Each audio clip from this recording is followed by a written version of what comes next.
여러분들이 기도해 주셔서 네팔의 은혜 중에 잘 다녀왔습니다. 여러분이 기도 안 했으면 못 올 뻔했어요. 난리가 나가지고 오늘 새벽에 도착을 했습니다. 지상명령의 말씀이죠. 오늘 말씀이. 그것은 지상명령은 선교에 대한 말씀입니다. 선교는 하나님의 나라를 건설해야 될 책임, 하나님의 나라를 건설해야 될 책임이 바로 우리에게 있다는 거죠. 저 사람 누구한테 있다는 게 아니고 바로 나에게 있다는 거예요. 그러니까 우리가 예수 믿고 뭐가 잘 되고 복을 받고 이것에만 치우치면 미신입니다. 성경의 말씀은 반드시 우리가 예수님을 믿으면 구원받은 하나님의 자녀에게 주시는 하나님이 주시는 대사명이 있어요. 대사명. 그게 바로 지상명령이라 그러죠. 그것은 하나님 나라를 건설해야 될 책임이라는 거죠. 하나님 나라를 건설해야 될 책임. 그러니까 지상명령의 핵심은 많은 영혼들이 결국 천국에 갈 수 있도록 인도하는 데 목적이 있는 거예요. 그러니까 우리 한빛장로교회가 많은 영혼들을 천국으로 인도하는 그런 목적을 잘 감당하는 교회가 되도록 여러분이 기도해 주시기 바랍니다. 그러니까 그것이 어느 민족이든지 상관이 없습니다. 아시아인이든지 유럽이든지 미주 대륙에 있는 사람이든지 어느 나라 사람이든지 상관없어요. 이번에 제가 네팔에 가서 복음을 전하면서 강의하면서 그 학생들이 굉장히 아멘하는데 굉장히 놀랐습니다. 아멘에 악센트가 커요.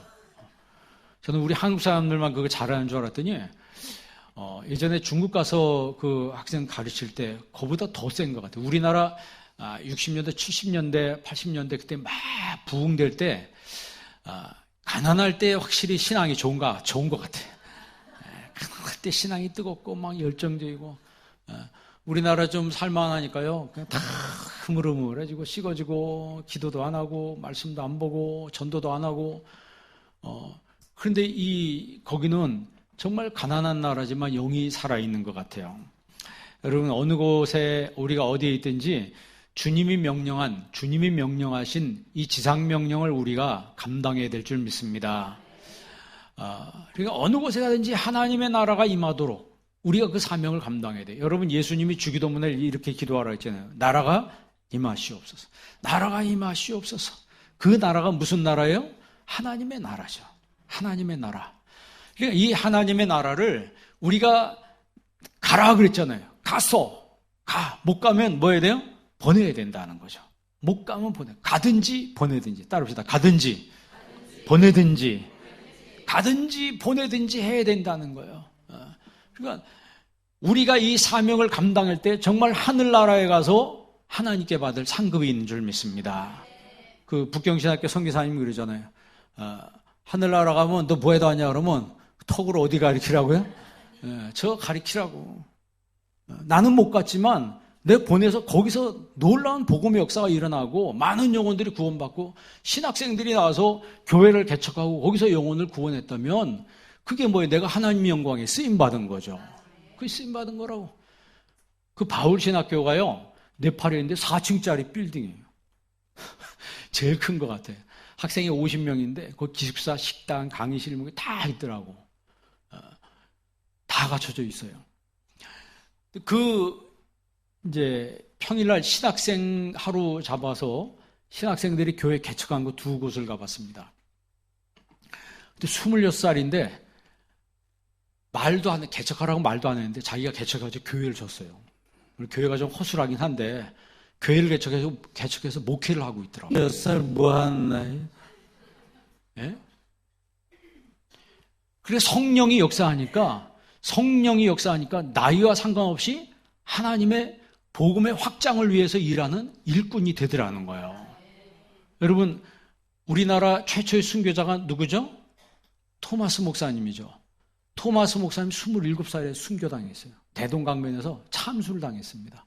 그 시퍼렇게 젊은 나이에 복음 전하기 위해서 성경책 들고 왔다가 거기서 우리나라 관군한테 목이 잘렸어요. 그 파송한 교회가 영국의 하노버 교회라고 그랬어요. 하노버 교회. 그 한호복 교회 갔을 때 우리 교회 반보다 조그매요. 우리 교회 반보다 조그매. 두 줄로 돼 있어요. 그것도. 근데 그 교회에서 선교사를 여러 명 파송했어요. 그 중에 그 토마스 선교사 아버지가 그 교회 담임 목사님이더라고. 그러니까 아들을 선교사로 파송을 시킨 거예요. 근데 그 옆에 뭐라고 돼 있냐면 옆에 액자에 지금도 기억이 선명한데 헬라어로 엘세토헤 바슬레야수 나라가 임하시옵소서 써 있어요. 그러니까 나라가 임하시옵소서 여기만 하나님 나라가 임하시옵소서 그게 아니고 전 세계에 하나님 나라가 임하게 하여 주옵소서. 여러분 생각해 지금 그때가 생각해 본 게 이 조그만 교회에서 세계 선교를 위해서 그렇게 기도하고 그렇게 물질을 보내고 그래서 이 나라가 우리나라가 이렇게 복을 받는구나 그 생각을 했습니다. 그러니까 마인드가 다른 거예요. 마인드가 정말 조그만 교회인데 세계를 향해서 품는 그런 교회. 그래서 선교사 보낸 교회를 이렇게 가보면요 큰 교회가 별로 없어요. 그러니까 사람이 많든지 적든지 이 지상명령에 순종하는 하나님 나라를 확장하는 그 마인드를 가진 교회를 통해서 또 그런 성도들을 통해서 그런 제자들을 통해서 하나님은 당신의 뜻을 이루어 가신다는 거죠. 그러니까 가라 그러죠. 오늘 가서 그러잖아요. 그 가라는 주님 말씀에 순종해야 돼요. 왜 가야 돼요? 가서 제자 삼으라 그랬잖아요. 가서 세례를 주라 그랬잖아요. 가서 모든 사람으로 하여금 그 말씀을 가르쳐 지키게 하라. 그 영어 성경에 보면 가르쳐 복종하게 하라 그랬어요. 가서 그 말씀을 가르쳐서 그 말씀에 순종하게 하라 그랬습니다.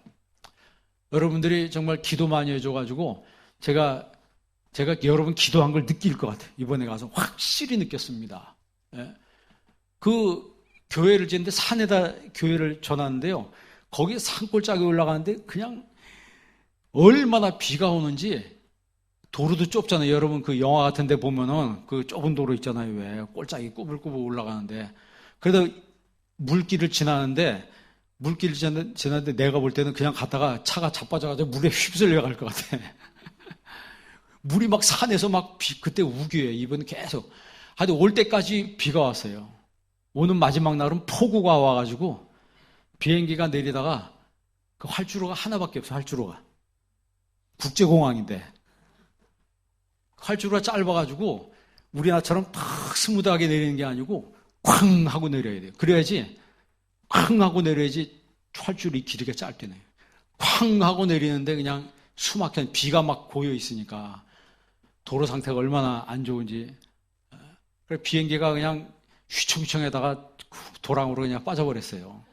그래서 공항이 완전 폐쇄가 돼가지고 그 비행기를 끄집어내야 되는데 끄집어낼 기술이 없어가지고 인도에서 와가지고 끄집어내. 인도에서 와가지고 공항에 가게가 하나도 없어요. 물 사는 슈퍼도 없어. 슈퍼도. 그런데 처음 봤어요. 거기서는 무조건 앉아있다가 그또 얼마나 또 시간이 오래 걸리는지 몰라요. 몇 시간이고 앉아있다가 무조건 그냥 시간 되면 타고 오는 그런 데더라고. 그러니까 그 국민들 사는 거 이래 보니까 거기 뭐 면세점이 이런 거 가게를 해놔도 살 수준이 안 될 것 같아. 그래서 그런 가게들도 하나도 없는 것 같아요. 그런 공항은 처음 봤어요. 그러니까 비가 그렇게 오는데 이거 건너가야 되는데 내가 볼 때 이거 건너가다가 차가 여러분 그런 거 봤잖아요. 왜 유튜브 같은 데 보면 확 휩쓸려 차 떠내려가는 거. 뭐 귀에서 막 그냥 흙탕물 있잖아요. 왜 누렇게 막 흙탕물이 산에서 막 팍 쏟아져 나오는데 여길 지나야지 그 교회를 가는 거예요. 근데 이 사람도 그냥 가더라고. 그래서 우리 성도님들이 기도 많이 해서 살았구나 그 생각을 합니다. 기도해 주셔서 고맙습니다. 여러분 제가 어디 가든지 정말 이번에 가서 제가 많은 걸 느꼈어요. 정말 어디든지 가야 되는구나. 어떨 때는요 솔직히 인간적으로 피곤해요. 뭐하러 여기까지 내려와가지고 거기는요 갈 데도 없고 볼 것도 없고 진짜 아무것도 없는 나라예요. 거기 뭐하러 오냐? 산악인들 트레킹 하려고 오는 나라예요. 트레킹 하려고. 히말라야 산맥 있죠? 왜? 거기 트레킹 하려고 전문 산악인들이 오는 거예요. 그리고 힌두교가 80%예요. 불교가 10%. 기독교 0.5%. 그러니까 불교 사람들이 기 받으려고 온대요. 기 받으려고. 그러니까 우상 숭배하려고 태국이나 이런 데 사람들이 막 몰려오는 거예요. 이게 외국에 이제 네팔 사람들이 우리나라 근로자로 많이 와 있는가 보더라고요. 우리나라 외국에서 벌어가지고 네팔로 보내는 돈이 1년에 6조가 넘는데요. 그걸로 나라가 사는 거예요. 여러분 생각해 보세요. 그 카트만두 수도의 주 도로가 구멍이 숭숭숭 다 있어요. 신호등이 없어, 신호등이. 한 군데도 없어, 신호등이. 횡단보도도 없어요. 가로등도 없어요. 이해가 잘 안 되시는가 봐. 가로등도 없고 횡단보도도 없고 신호등도 없어요. 뭐 그냥 자기들끼리 가다가 기분 나면 싹 뒤에 좌회전하는 거고. 예전에 중국에 처음 갔을 때 그런 것 같은데 여기는 거기보다 더 심하더라. 중국은 완전 할아버지. 근데 그 바울 신학교에서 학생들한테 강의하는데 진짜 아이들이 집중해. 눈이요. 눈동자를 보면 달라요. 초롱초롱하게 살아있어요. 야, 그걸 보니까 제가 피곤이 가시더라고. 여러분이 강의를 해도 듣는 사람이 눈이 싹 풀어지고 딴짓하고 그러면요. 진짜 강의하는 게 힘들어요. 설교도 마찬가지고. 그런데 이 집중도가 너무 좋으니까 하나님이 막 힘을 주시는지 그리고 강의 끝난 다음에 통성기도 시키고 안수하는데 막 통곡을 하는 거예요. 뭐 회개가 터지고. 그래서 제가 막 회개하게 되고 제 가슴이 막 뜨거워지더라고요. 야, 하나님이 이 나라를 영적으로 이렇게 축복하시는구나. 영적으로 이렇게 축복하시는구나. 정말 여러분 성령님은요. 성령님이 어디든지 예수 그리스도의 십자가의 은혜가 있는 곳에 역사하는 거예요. 우리 교회도 가라고 하는 이 주님의 지상명령에 순종하는 교회가 되도록 여러분이 기도하시기를 바랍니다. 수요일 날에는 강의 끝나고 재봉학교 그 졸업식이 있대요. 뭔 재봉학교가 뭐냐 그랬더니 우리 옛날에 재봉틀 있잖아요. 왜 발로 발판 밟아가지고 이거 돌리면서 투투투 하는 거. 거긴 아직도 그걸 하고 있더라고요. 우린 박물관에 있잖아요. 그거를 해가지고 가난하니까 그거를 선교사님이 재봉학교를 30명 모인데 서로 들어오려고 줄을 서고 있다는 거예요. 그래서 가게를 하면 그렇게 잘 된대요. 거기는 옷을 다 이렇게 직접 만들어 입는데요. 우리나라같이 기성복이 가게, 옷 파는 가게가 없어요. 그냥 다녀봐도. 다 이렇게 옛날에 우리나라 양장점 있잖아요. 왜? 그런 식으로 가서 옷을 만들어 입는 그런 경우가 많대요. 시골에는 거반 그렇게 된대요. 그러니까 여기서 이 학교를 졸업해가지고 가서 양장점을 자기가 조그맣게 차리면은 돈을 그렇게 많이 번대요. 그래서 거기서 그 1등 학생은 재봉틀 한 대, 2등 학생은 가위, 3등은 무슨 뭐 천 뭐 이렇게 해가지고 그래가 시상식을 하는데 야, 참 진짜 우리나라 옛날 생각이 나더라고. 옛날 생각이 나고 예수님을 모르고 사는 이 사람들에게 정말 복음이 전해야 된다. 이 생각이 정말 가슴 뜨겁게 오더라고요. 그 우상이 얼마나 심한지 힌두교 우상 있잖아요. 왜? 팔 8개 달린 우상 뭐 이런 것들 시바여 뭐 여신 이런 거 막 음란한 신 뭐 이런 막 우상을 섬기는데 새벽 5시부터 한다는 거예요. 그래가지고 새벽에 가봤어요. 어떻게 하나? 피해 제사라고 피해 제사. 갔더니 골짜기에 그냥 사람들이 꽉 차가지고 뭐 당목 치고 염소목 치고 그걸 잡아가지고 피만 여기다 바르고 그 복을 구하는 거예요. 그러면서 그거 보면 생각되는 게 야, 이 사람들 진짜 예수 믿으면 새벽 기도는 진짜 잘하겠다. 새벽마다 새벽에 그렇게 나와 있어요. 새벽에 정말 하나님이 역사하면은 어떤 나라든지 나중에 정말 은혜 주시고 그 나라가 부흥케 될 줄 믿습니다. 임금이 한 달에 우리나라 돈은 15만 원에서 20만 원 정도 된대요. 20만 원 정도. 근데 우리나라에서 일을 하면 한 달에 200 잘 번 사람 400도 번대. 그러니까 여기 우리나라에 와서 몇 년 일하면요 거기 가면 중산층이 된다는 거예요. 그래 노동력 90%가 농사에 그 종사를 하더라고요. 근데 경작 가능한 땅이 20%밖에 안 된대요. 20%. 그러니까 경제라고 하는 것이 진짜 어려워요. 그러니까 도로가 안 돼 있으니까 그 주도로만 그렇고 조금만 벗어나면 다 비포장이에요. 비포장. 그 신학생이 세운 그 교회, 개척한 교회 가는데요. 비포장으로 툴툴툴 막 그냥 소화가 금방 돼버리더라고. 금방. 그것도 올라가다 차를 바꿔 타야 돼요. 그 차가 못 올라가니까 그 찌푸차 있죠? 옛날 찌푸차. 그 차로 바꿔 타야지. 사륜구동으로 해서 이제 그 산에 올라가요. 굽이 올라가는. 근데 힌두교의 영향이 많고, 불교의 영향이 많고, 근데 그 힌두교니까 소가 신안이에요. 소님께서 길바닥에 도로에 딱 있는데 차들이 다 비껴가더라고요. 아무 소리도 안 하고. 가는 곳마다 소님께서 길바닥에 걸어 다니고, 서 있으면 빵거리는 사람 하나도 없고, 절대 피해간대. 그래서 제가 궁금했어요. 아니, 그러면 저 소를 잡아먹지도 않는데 저걸 왜 키우냐. 그랬더니 암소는 우유를 공급하기 때문에 신으로 여긴다는 거예요. 암소를. 인간에게 그 먹을 걸 공급해 준다는 거죠. 그래서 그러면 수소는 뭐예요? 아무 손짝이도 없는데. 그 수소는 그 교명 외에는 그냥 다 버린대요. 그러니까 길바닥에 돌아다니는 게 다 수소더라고. 도로에 돌아다니고 여기저기도. 그럼 그 개체수가 많아지면 어떻게 되냐? 그러면 많아지면 그 손님들을 잘 모셔다가 저기 지방에 풀만한 데다 갖다 방목시켜 놓은대요. 알아서 살다가 돌아가시라고.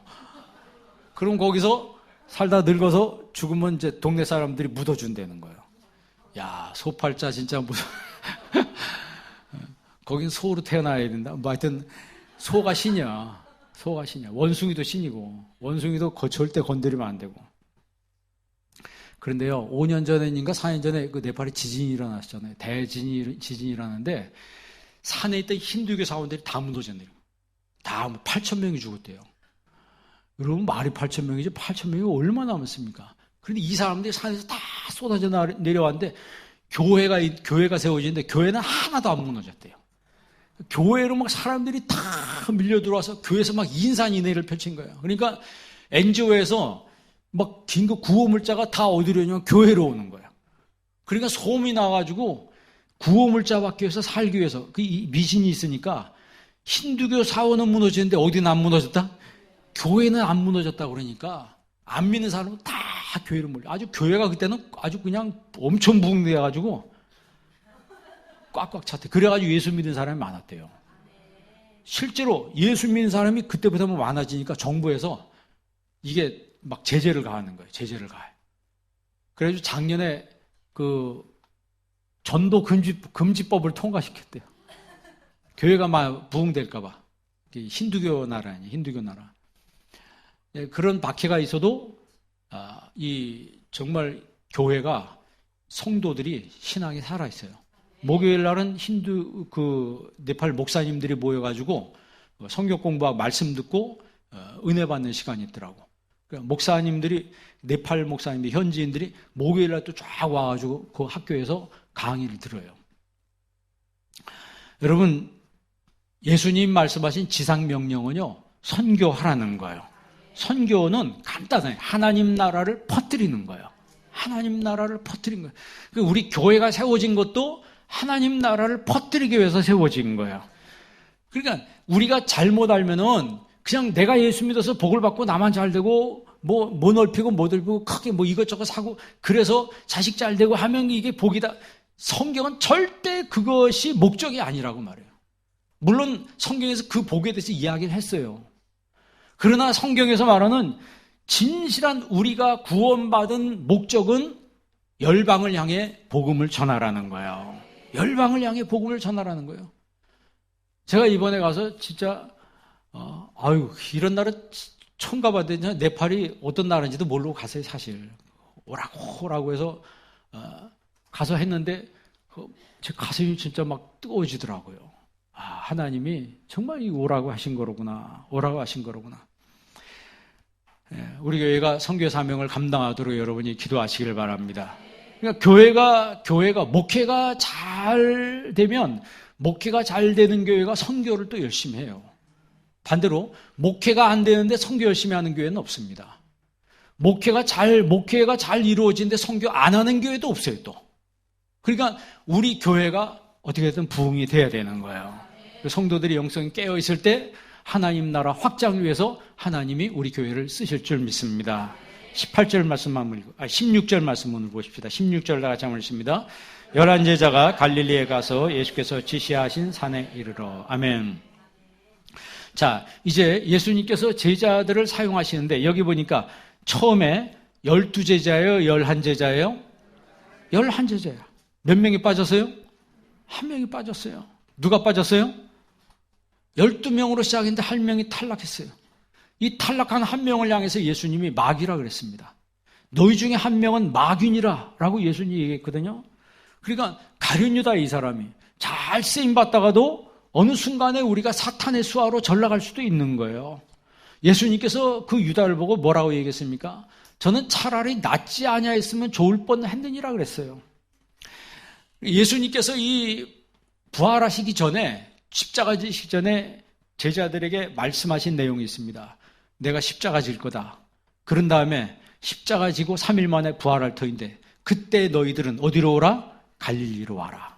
어디서 만나자? 갈릴리에서 만나자. 여러분 신앙의 초소가 갈릴리가 되기를 바랍니다. 내 영적인 초소가 갈릴리가 되게 해주옵소서. 갈릴리에 어떤 일이 일어났어요? 갈릴리 가나의 혼인잔치에서 물이 포도주가 되는 기적이 일어나잖아요. 기적의 역사가 갈릴리에서 제일 많이 일어났어요. 여러분 내 삶 속에서 우리의 가정에서 우리의 직장에서 사업에서 하나님이 일으켜주시는 기적의 역사가 나타날 때 여러분 하나님 나라가 확장되는 거야. 아, 이걸 통해서 하나님 나를 일시키시는구나.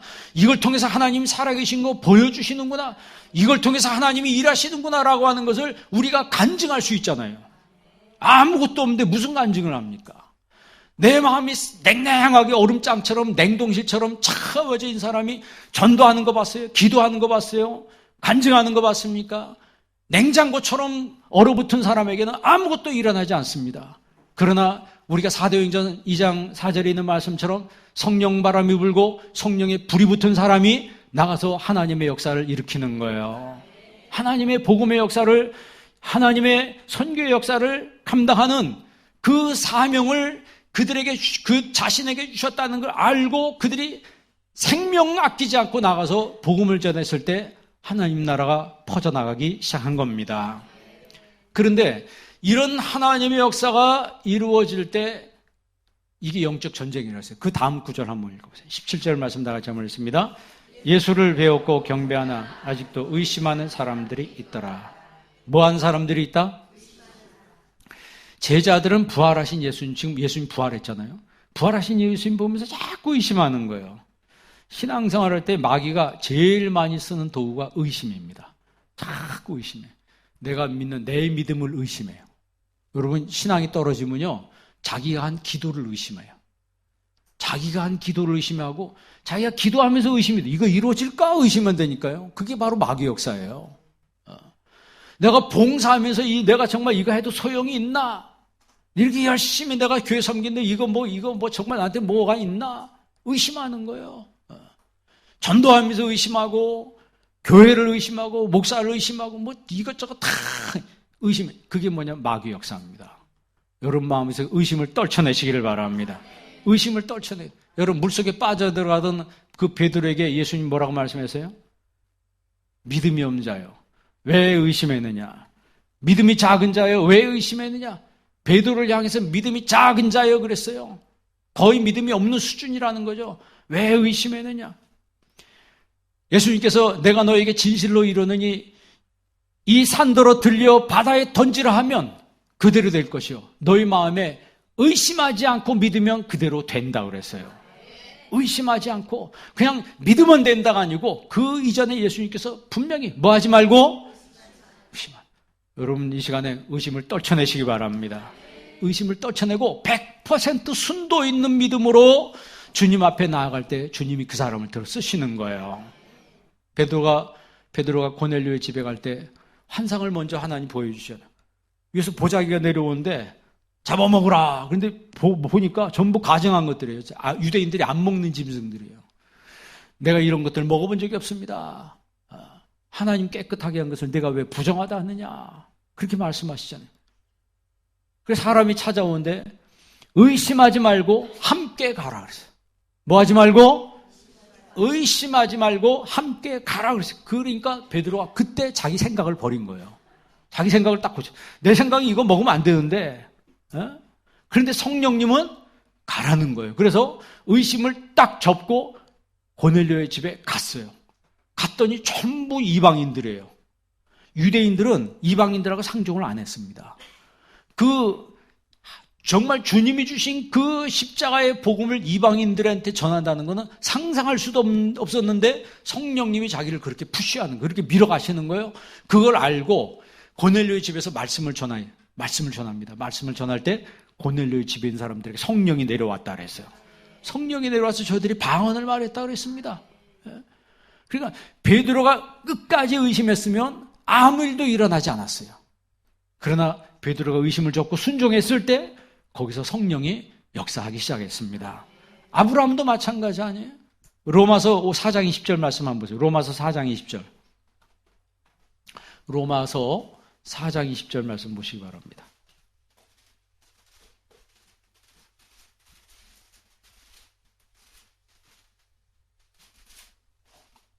다 같이 한번 읽습니다. 믿음이 없어 하나님의 약속을 의심하지 않고 믿음으로 견고해져서 하나님께 영광을 돌리며. 아멘. 이게 누구 얘기예요? 아브라함 얘기예요.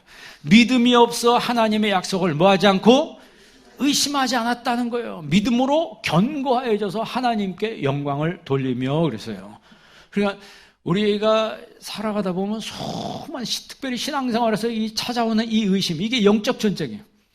이런 것들이 나한테 찾아올 때 사람을 통해서 의심이 일어나고, 말을 통해서 의심이 일어나고, 생각을 통해서 의심이 일어나고, 환경을 통해서 의심이 일어나는 이런 것이 있을 때 여러분 나사렛 예수의 이름으로 물리치시기 바랍니다. 예수의 이름 물리칠 때 그때 성령님이 그 사람을 들어 쓰시는 거예요. 네팔에 있는 그 선교사님이 그러더라고요. 그 산에 사는 그 한 자매가 항상 그냥 일어나서 조금 있다가 그냥 자빠지고, 그냥 귀신이 항상 붙들면 그 자리에서 자빠져 쓰러지고 그냥 그러는가 봐요. 그거를 계속 몇 년 동안 계속 그런데. 그러니까 쉽게 말하면 귀신이 갖고 노는 거예요. 그러니까 아무것도 모르니까 무섭긴 하지, 대책 없이 당하지. 근데 선교사님이 딱 가가지고 나사렛 예수의 이름으로 물러가라! 그랬더니 즉시 떠나가 버리더라는 거예요. 이 정도로 여러분 예수의 이름에 권세가 있는 거예요. 예수의 이름의 권세가 여러분에게도 있습니다. 그런 엑소시아, authority라고 그러죠. 그 하나님 나라의 authority가 우리에게도 있는 거예요. 그러니까 예수 믿는 사람은 담대하게 가는 거예요. 여러분, 예수님께서 십자가 지심으로 마귀의 권세는 이미 꺾였습니다. 이미 꺾였어요. 그러니까 그런 것들을 두려워할 필요가 없습니다. 그런데 힘이 꺾였고 이미 힘을 다 잃었기 때문에 그들이 할 수 있는 거는 속이는 거야. 거짓말로 속이는 거야.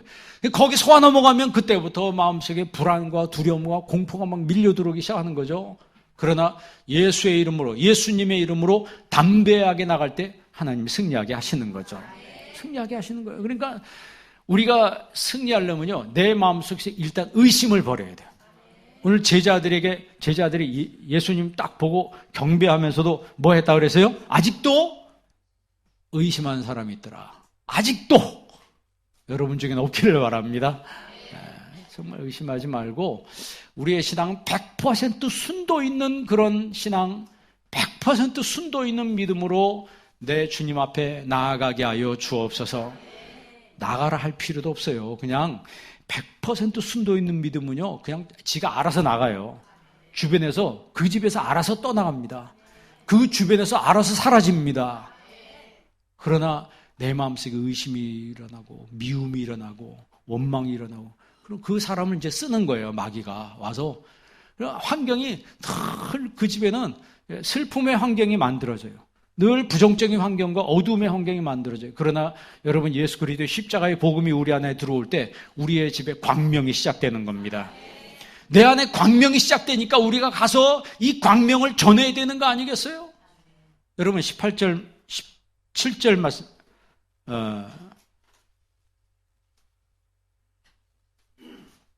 17절 말씀 한번 보시기 바랍니다. 시작. 18절.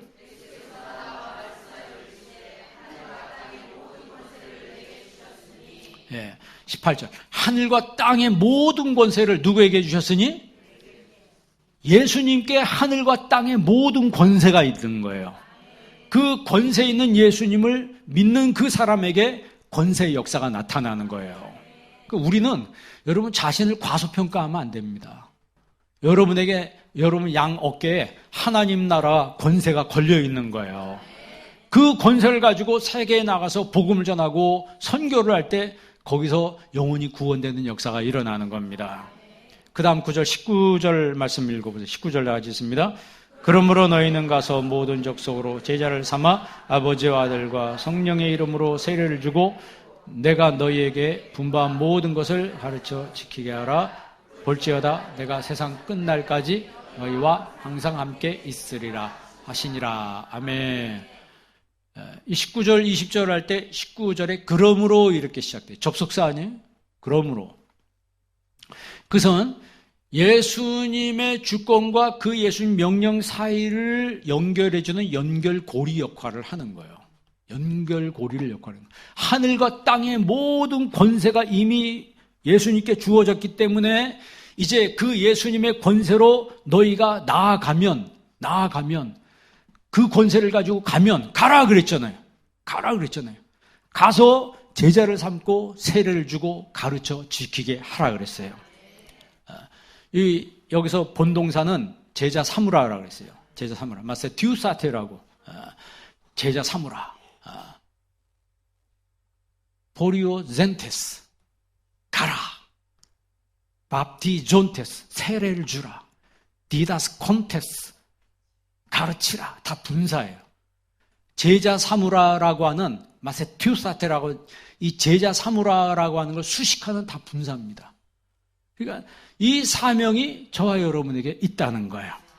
여러분 그 성경에 제자 삼으라고 하는 구절이 몇 구절 나오는데 한번 찾아보시기 바랍니다. 마태복음 15장 13장 52절.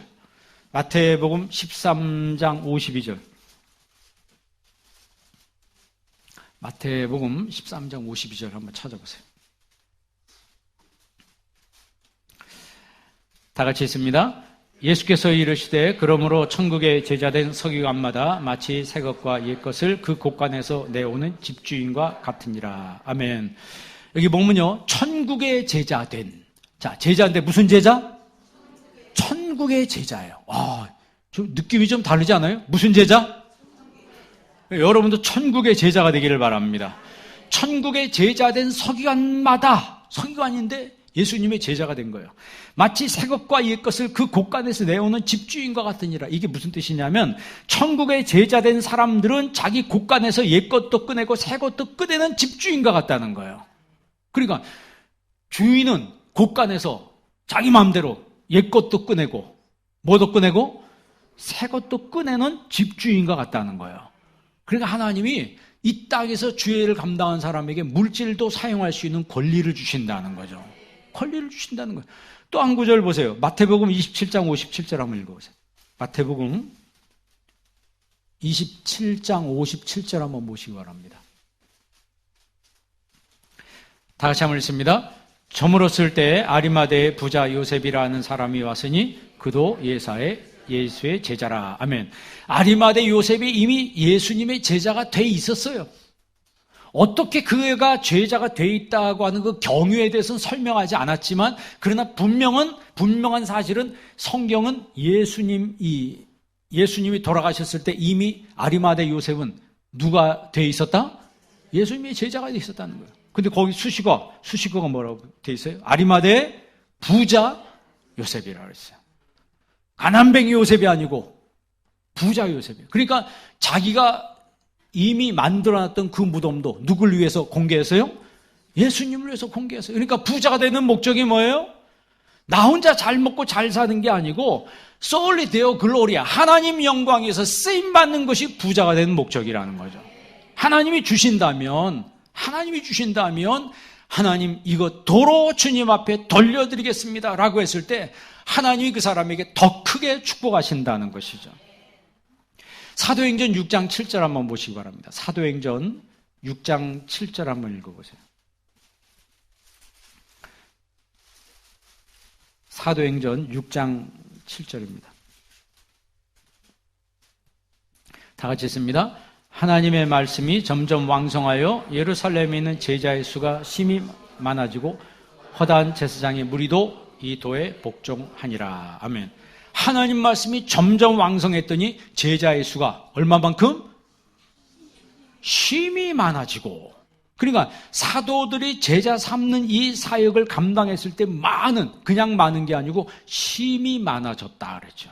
심히 많아. 그러니까 제자들이 점점 많아졌어요. 여러분, 예수 믿는다는 것은 제자가 된다는 것을 의미합니다. 교회를 그냥 출석만 하는 왔다 갔다 교인이기 전에 정말 주님의 제자의 삶을 살게 된다는 거예요. 아리마대 사람 그 요셉이 뭐 예수님 앞에 무슨 성경 공부한 게 아니잖아요. 그죠? 그런데 성경은 그로 하여금 예수님의 제자다. 예수님의 제자다. 그게 이게 무슨 얘기냐면 신앙이 명확했다는 거죠. 신앙관이 분명하니까 제자들 다 도망갔어도 그 제자는 예수님의 시신을 거뒀다는 거예요. 니고데모도 밤중에 예수님 찾아와가지고 그 밤중에 짧은 시간 예수님 만났는데 나중에 여러분 제사장들이 예수님 붙잡으라고 했을 때 그 종들이 가서 붙잡지 못했습니다. 왜? 붙잡으러 갔다가 예수님 설교 듣고 은혜 받아가지고 그냥 빈손으로 오니까 왜 그냥 왔냐 그랬더니 여태까지 그렇게 말한 사람을 본 적이 없습니다. 그러니까 막 뭐라 그러니까 거기서 니고데모가 뭐라고 했어요? 우리의 논리는, 우리의 교는 그 사람이 말한 것을 알아보지도 않고 판단합니까? 그랬더니 대제사장이 뭐라 그래요? 너도 갈릴리에서 왔느냐? 그 니고데모는 막 신란하잖아요. 여러분, 그 추상과 같은 그 사내들인의 공회에서 거기서 당돌하게 예수님을 변호하는 그거는 바로 그날 밤에 니고데모가 예수님 찾아갔을 때 그가 변화가 됐다는 거예요. 변화가 된 거예요. 그리고 예수님이 십자가 졌을 때 아리마대 사람 요셉이 자기 무덤에 거둘 때 누구도? 성경에 니고데모도 그랬죠. 니고데모도 밤중에 예수님께 찾아왔던 니고데모도 예수님께 몰약을 가지고 와서 그 장사를 치렀어요.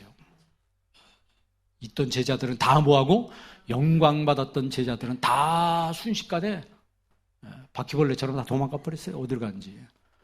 숨은 제자들이 나타나서 예수님의 마지막 그 장례를 치렀다는 거죠.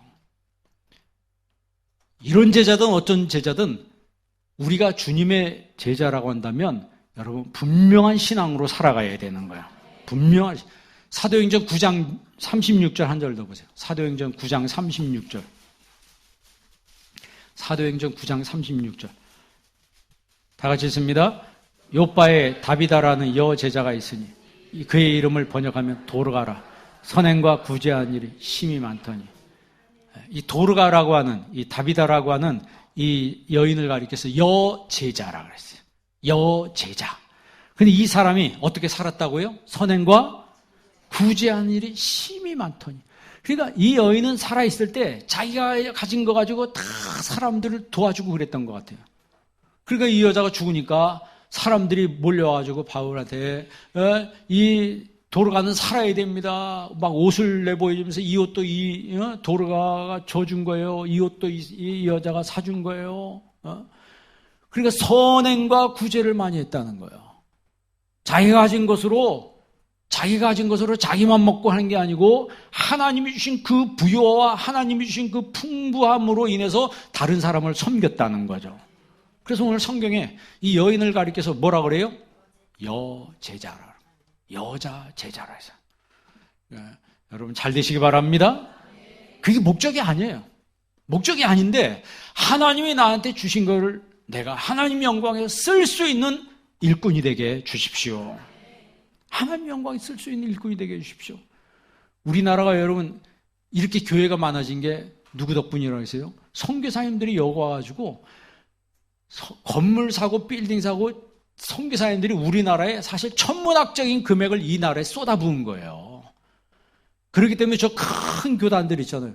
그 큰 교단들이 그냥 큰 교단이 된 게 아니고 선교사님들이 이 땅에서 갈 때 다 놓고 갔어요. 다 주고 갔다고. 그거 받아가지고 해서 커진 거예요. 아무것도 없는 데서 시작한 게 아니라니까요. 우리는 그렇게 큰 은혜를 입었습니다. 그렇기 때문에 이제는 은혜를 갚아야 된다는 거죠. 은혜를 갚아야 된다는 거예요. 그래서 우리는 가야 합니다. 어디든지 주님이 가라고 했으니까 특정인에게만 가라는 것이 아니고 정말 누구든지 우리에겐 가야 돼요. 여러분 주변 사람들에게 복음을 듣지 못하고 여러분 주변 사람이 아직 예수 안 믿은 사람이 있다면 그 사람에게 가시길 바랍니다. 찾아가세요. 그리고 대화를 하세요. 대화를 하세요. 요즘 사람들은요 아파트 문화에 살기 때문에 다 고독하대요. 철문 탁 닫히면 그걸로 끝나는 거야. 앞집 사람하고도 대화도 별로 없어요. 아래 위도 별로 대화도 없어요. 옛날에는 그냥 옆집 앞이 한 집에 뭔 일 있으면 동네 잔치가 돼버리잖아요. 요즘엔 그 집 잔치는 그 집 잔치야. 그 집에 돌 있으면 자기들끼리 저 어디 가서 따로 맛있게 먹고 지들끼리 맛있게 먹고 그냥 온다니까. 아무도 몰라요. 그래서 고립돼 사람은 많이 살고 아파트 문화는 커진데 이 아파트 문화라고 하는 자체가 고립된 문화예요. 고립된 문화라고. 그렇기 때문에 갈수록 이런 문화에 있는 사람들은 우울증이 더 심해져요. 고독이 더 심화되고. 그렇기 때문에 누가 날 좀 알아줬으면, 누가 날 좀 찾아와 줬으면, 누가 나한테 얘기 좀 해줬으면 여러분이 찾아가시길 바랍니다. 여러분이 찾아가세요. 그리고 관계를 맺어요. 관계를 맺고 그래서 그 사람한테 가자마자 예수 믿으세요. 그게 아니고 관계를 맺고 오늘 이 도르가처럼 다비다처럼 이렇게 선행과 구제를 베풀고 참으로 이렇게 섬기니까 나중에 이 여자가 죽으니까 사람들이 다 몰려가지고 이 사람은 죽으면 안 된다는 거예요. 이 여자는 죽으면 안 된다는 거예요. 이 여자는 살려야 된다는 거예요. 그를 가리켜서 성경에는 여제자라 그랬어요. 여제자라 그랬어요. 그러니까 우리가 내가 주의 제자가 됐으면 다른 사람 제자 삼께서 우리가 찾아가야 된다는 거예요. 모든 족속한테 가라 그랬어요. 모든 민족한테 가라 그랬어요. 내가 못 가면 뭐 하라고요? 따릅시다. 가든지 보내든지 보낼 만한 능력을 나에게 허락하여 주옵소서. 갈 만한 능력을 나한테 주옵소서. 여러분 그렇게 우리가 기도하고 주님 영광 위해서 일할 때 하나님이 이 교회를 풍성하게 사용해 주시는 겁니다. 그러니까 마태복음 전체가 놀라울 정도로 이방인을 향해 열려있는 하나님의 마음이 이 마태복음에 드러나요. 왜냐하면 마태복음이 족보로 시작되잖아요. 그 족보로 예수님의 족보로 시작되는데 이방 여인이 4명이 거기 들어가 있습니다. 이방 여인 이름이 4명이나 들어가 있어요. 그리고 많은 이방인들이 하나님 나라의 족장들과 함께 앉을 것이다 그랬어요. 마태복음 한번 찾아보시고 마태복음 8장 11절 한번 찾아보세요. 마태복음 8장 11절이에요.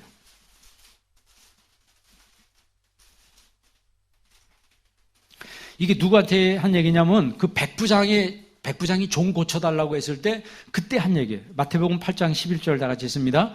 또 너희에게 이르노니 동서로부터 많은 사람이 이르러 아브라함과 이삭과 야곱과 함께 천국에 앉으려니와 12절 그 나라의 본 자손들은 바깥 어두운 데 쫓겨나 거기서 울며 이를 알게 되리라. 아멘. 자 11절 보세요. 너희에게 이르노니 동서로부터 많은 사람이 이르러. 이게 바로 이방인들이죠. 가서 복음을 전하라는 거예요. 그러면 그 복음을 듣고 믿은 많은 동서로부터 많은 이 사람들이 자, 어디에 앉는다고요? 아브라함과 이삭과 야곱과 함께. 그러니까 여러분 천국 가면 누구 만나요?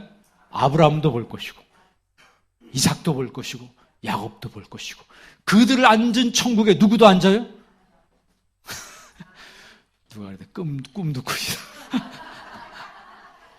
근데 성경에 써 있잖아요. 동서로부터 많은 자손들이 와서 아브라함과 이삭과 야곱과 함께 그 천국에 앉는데 그 원래 유대인들은 어떻게 된다고요? 거기서 쫓겨난다 그랬어요. 내가 이랬는데 그런 다 쫓겨나는 거예요. 바깥 어두운 데 쫓겨나서 거기서 이를 갈며 운다 그랬습니다. 얼마나 슬픈 얘기예요. 얼마나 슬픈 얘기입니까? 그러니까 이 마태복음에 나타난 이 예수님의 그 선교의 마인드는 모든 민족을 향해 가라고 하는 주님의 명령이라고 하는 거죠.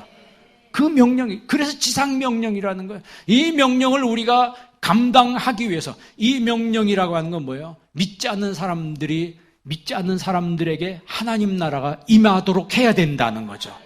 그 책임이 저와 여러분에게 있다는 거예요. 이 책임을 위해서 우리가 이 땅에서 기도하고, 우리가 하나님 앞에 연보도 하고, 내가 예배도 드리고, 내가 기도하고 열심히 주님을 섬길 때 하나님 나라가 확장하게 된다는 것입니다. 13절 읽어보세요. 13절 다 같이 있습니다. 예수께서 백부장에게 이르시되 가라 내 믿은 대로 될지어다 하시니 그 즉시 하인이 나으니라. 아멘. 그러니까 보세요. 여기서 하나님의 선교가 펼쳐져 나가는데 백부장을 통해서 이런 놀라운 역사가 일어나는 거예요. 그 백부장의 하인의 병을 고치시면서 예수님께서 본질에 대해서 이야기하는 거예요. 동서로부터 많은 사람들이 와서 이 사람들이 어디에 앉는다고요?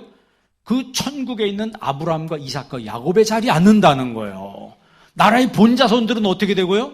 본자손들은 쫓겨난다는 거예요. 그래서 예수님이 항상 얘기하잖아요. 먼저 된 자, 나중 된 자, 먼저 된다는 거예요. 그게 먼저 된 자는 유대인이고 나중 된 자가 이방인인데 오늘 우리로 비유해 보면 먼저 믿는 우리라고 생각할 수도 있어요.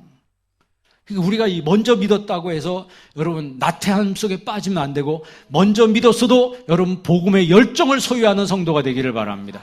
복음의 열정을 품은 제자가 되기를 바랍니다. 그렇게 나아갈 때 하나님이 그 사람과 그 교회를 사용해 주시는 거예요. 그래서 아버지와 아들과 성령의 이름으로 세례를 주라 그랬어요. 그래서 우리가 뭐 많이 주는 교회? 세례 많이 주는 교회가 되게 주옵소서. 정말 교회 성장이라고 하는 것은 이사에서 수평 성장이 본질적인 부흥이 아니고, 믿지 않은 사람이 예수님을 믿어서 그 사람이 신앙생활을 할 때 그게 바로 진짜 성장이라고 하는 거죠. 그러니까 세례 성장이 진짜 성장이에요. 그 수직 성장이라고 그래요. 이때 그냥 딴 데 옆에 교회 되는 사람이 그냥 일로 왔어. 뭐 어느 교회는 그냥 시험 들은 사람이 다 몰려가지고 그 교회가 대부흥이 일어났대요. 뭐 그것도 저는 뭐 나쁘지 않다고 봐요. 어떻게 됐든 이쪽에 있던 게 저쪽으로 갔으니까. 그러나 주님이 원하는 부흥과 주님이 원하는 성장은 그게 아니고 세례 성장이 진짜 성장이라고 하는 거예요. 우리 교회가 세례를 통해서 성장하는 교회가 되게 주옵소서. 정말 믿지 않는 사람을 향한, 열방을 향한 하나님의 마음, 하나님의 그 메시지가 이 마태복음에 쫙 나와 있는 거예요. 그 마태복음 마지막에 이제 말씀하시면서 가라, 제자 삼으라, 세례를 주라, 가르쳐서 지키게 하라가 바로 목회적인 의미가 있는 거예요. 가르쳐서 순종하게 하라는 거예요. 그 목회적인 의미. 그러니까 목회가 잘 되는 곳은 반드시 선교가 활성화되게 되어 있습니다. 그러면 반대로 목회가 안 되는 곳은 선교가 어떻게 돼요? 선교가 죽어요. 어떤 교회는 선교비 아껴가지고 뭐 한다는, 선교비는 아끼면 안 되는 거예요. 우리 교회는요, 우리 교회가 재정 자립이 안 될 때부터 선교를 시작했어요. 하나님이 선교하는 교회를 축복하시는 거예요. 선교하는 교회와 그 가정 한 명 한 명을 하나님께서 잊지 않고 하나님이 복을 주시는 겁니다. 그 복이라고 하는 것은 마카리오스라고 하는 진짜 행복이죠. 이게 내가 정말 주님에서 쓰임을 받는구나, 내가 하나님 영광에서 사용되고 있구나라고 하는 것을 본인이 알아요. 그러니까 하면서도 기쁜 거죠. 하면서 기쁜 거예요. 그러나 사탄의 역사는 그걸 다니면서 다 부셔버리는 거예요. 부셔버려요. 그러나 성령이 역사할 때는 그런 의심을 다 떨쳐버리고, 그런 의욕들을 다 떨쳐버리고 믿음으로 나아가게 되는 거예요. 오늘 제자들이 여기서 의심했다 그랬어요. 그러나 그 의심하는 제자들에게 명령하십니다. 명령하시는 거예요.